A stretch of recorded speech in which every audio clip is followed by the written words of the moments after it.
എല്ലാവർക്കും നമസ്കാരം. ഇന്നത്തെ ശുഭചിന്ത.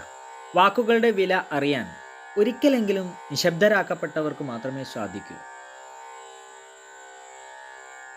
നമ്മുടെ ആശയപരത, നമ്മുടെ സർഗശേഷി എന്നിവയൊക്കെ പുറത്തേക്ക് പ്രകടിപ്പിക്കാനുള്ള അവസരങ്ങളെ അടിച്ചമർത്താതെ അത് ആവിഷ്കരിക്കാനുള്ള ഇടവും സമയവും നാം ഓരോരുത്തർക്കും ലഭിക്കുക എന്നുള്ളതാവണം സ്വാതന്ത്ര്യം എന്നതുകൊണ്ട് ഓരോ വ്യക്തിയും ഉദ്ദേശിക്കുന്നത്.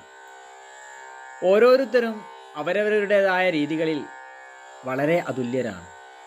മനുഷ്യർ ഓരോ മേഖലകളിലും കലാരംഗത്തും എല്ലാം അവരവരുടെ കഴിവുകൾ കാലാകാലങ്ങളായി തെളിയിച്ചു കൊണ്ടേയിരിക്കുന്നു.